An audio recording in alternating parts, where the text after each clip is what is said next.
Assalamualaikum warahmatullahi wabarakatuh. Di sini kami akan mempresentasikan tentang hak dan kewajiban wajib pajak.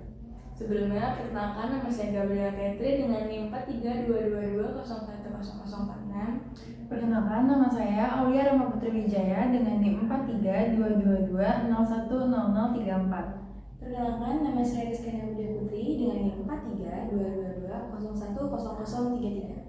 Yang pertama ada definisi pajak. Pajak adalah kontribusi wajib kepada negara yang terutang oleh orang pribadi atau badan yang bersifat memaksa berdasarkan undang-undang dengan tidak mendapatkan imbalan secara langsung dan digunakan untuk keperluan negara bagi sebesar-besarnya kemakmuran rakyat.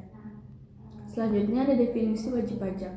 Wajib pajak adalah orang pribadi atau badan yang meliputi pembayaran pajak, pemotong pajak, dan pemungut pajak yang mempunyai hak dan kewajiban perpajakan sesuai dengan ketentuan peraturan perundang-undangan perpajakan. Berikut adalah laporan APBN 2023 yang terbaru.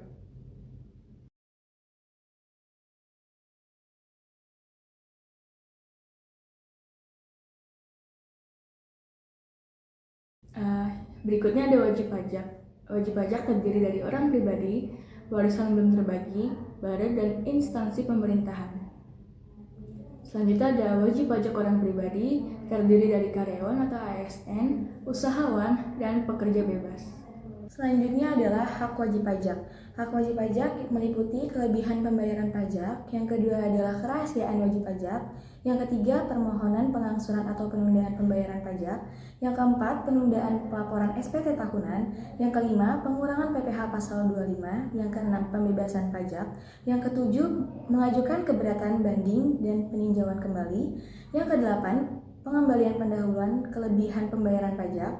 Yang kesembilan yaitu mendapatkan pajak ditanggung pemerintah, dan yang kesepuluh yaitu mendapatkan insentif perpajakan. Selanjutnya, dalam hal ini dilakukan beberapa pemeriksaan. Yang pertama, meminta surat perintah pemeriksaan. Yang kedua, melihat tanda pengenal pemeriksa.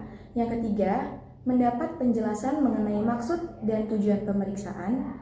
Yang keempat, meminta rincian perbedaan antara hasil pemeriksaan dan SPT. Dan yang kelima, hadir dalam pembahasan akhir hasil pemeriksaan dalam batas waktu yang ditentukan. Selanjutnya, menghitung pajak terutang. Pajak terutang ada rumusnya, yaitu tarif pajak dikali dasar pengenaan pajak atau DPP. Ada beberapa pasal. Yang pertama yaitu PPh pasal 23 atau 26, yang kedua PPh pasal 21, yang ketiga PPh pasal 25 atau 29, yang keempat ada PPh pasal 4 ayat 2, PP nomor 23 tahun 2018 atau PP 55 tahun 2002. Dan yang terakhir ada PPN. Selanjutnya, mekanisme pembayaran pajak. Yang pertama, wajib pajak dapat membayar sendiri. Yang kedua, melalui potongan atau pemungutan pihak lain. Yang ketiga, membayar PPN kepada pihak penjual, pemberi jasa, pihak yang ditunjukkan pemerintah. Selanjutnya, cara pembayaran pajak. Yang pertama, membuat ID billing melalui website djponline.pajak.co.id. Yang kedua, datang ke KPP untuk dicetakkan ID billing. Yang ketiga, melalui penyediaan jasa aplikasi perpajakan. Yang keempat, kirim SMS, WhatsApp, atau aplikasi Telegram. Yang kelima, melalui teller bank. Keenam, dapat melakukan pembayaran melalui bank persepsi. Yang ketujuh, dapat melakukan pembayaran melalui kantor pos. Yang kedelapan, melalui ATM. Yang kesembilan, M-Banking, iBanking, atau SMS Banking. Dan yang terakhir, melalui mesin ADC. Selanjutnya yaitu kewajiban pelaporan surat pemberitahuan atau SPT. SPT terbagi menjadi dua, yaitu SPT tahunan dan SPT masa. Dikutip dari DJP, sarana dalam melaporkan dan mempertanggungjawabkan penghitungan jumlah pajak yang sebenarnya terutang. Selanjutnya, SPT tahunan orang pribadi terbagi menjadi tiga. Yang pertama, formulir 1770, yaitu untuk usahawan atau pekerja bebas atau pegawai dengan tambahan penghasilan lain. Yang kedua, formulir 1770S, yaitu untuk pegawai dengan total penghasilan bruto di atas 60 juta setahun. Dan yang terakhir ada formulir 1770SS, yaitu untuk pegawai dengan total penghasilan bruto di bawah 60 juta setahun.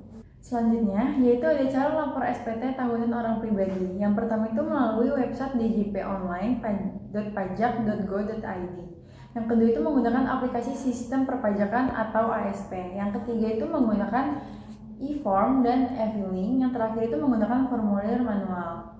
Adapun kelengkapan dokumen untuk laporan SPT tahunan OP karyawan atau ASN. Yang pertama itu untuk pegawai swasta yaitu menggunakan bukti potong PPh 21 1721 A1.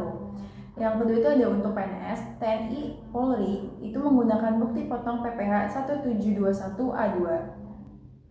Selanjutnya itu ada dokumen yang diperlukan untuk lapor SPT tahunan orang pribadi usahawan. Yang pertama itu ada pembukuan. Pembukuan bagi wajib pajak orang pribadi atau WPOP yang melakukan kegiatan usaha atau pekerjaan bebas kecuali peredaran brutonya dalam 1 tahun kurang dari 4,8 miliar.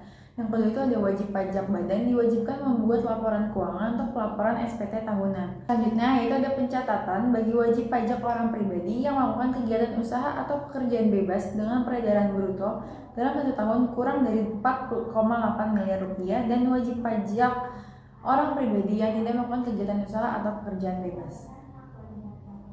Bagaimana sih caranya jika kita telat setor atau lapor SPT? Yaitu dari DJP-nya langsung akan mengenakan sanksi administrasi. Berikut adalah batas waktu penyetoran pajak.